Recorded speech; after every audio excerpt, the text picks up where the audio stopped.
रात के 12:30 बज रहे थे। चारों तरफ मौत का सन्नाटा छाया हुआ था। जंगल पूरी तरह से शांत और सुनसान दिख रहा था।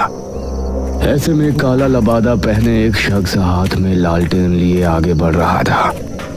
उसके कदम सामने बने एक कुएं की तरफ बढ़ रहे थे।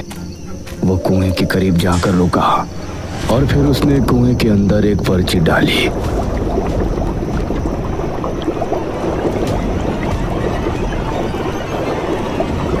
उसने जलता हुआ लालटेन भी कुएं में फेंक दिया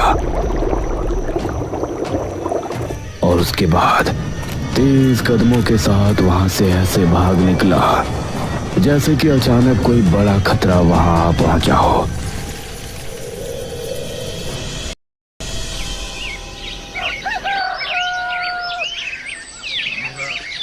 अगली शाम इसी गांव में रहने वाली एक औरत कल्याणी अपने आंगन में बैठी हुई थी।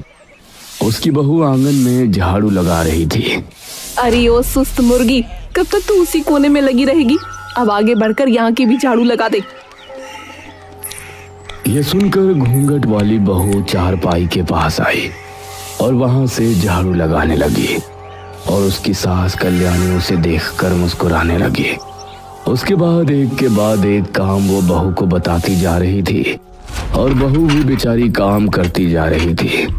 कल्याणी इसी तरह से अपनी बहू पर अत्याचार करती थी और बहू बेचारी अपने घर को बसाने के लिए उसकी हर एक बात माना करती।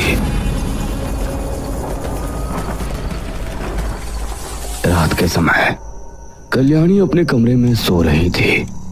तभी उसके चेहरे पर पानी की धारा छपाक से पड़ी। अरे कौन है? इतनी रात में इतना गंदा मजाक। कल्याणी ने उठकर देखा तो उसके आसपास कोई नहीं था।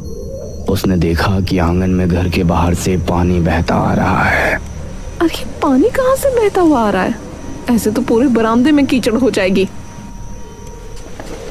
पानी कहाँ से आ रहा है ये देखने के लिए वो घर से निकली और पानी की लहर जिस तरफ से आ रही थी उसके साथ साथ आगे बढ़ गई।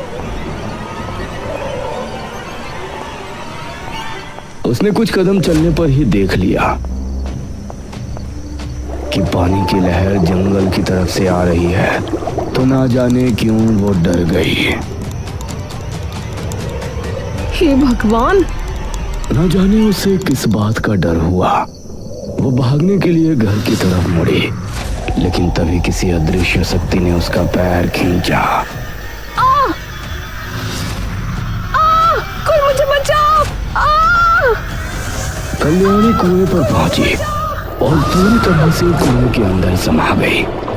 उसकी चीख जंगल में गूंजी और चारों तरफ सन्नाटा छा गया।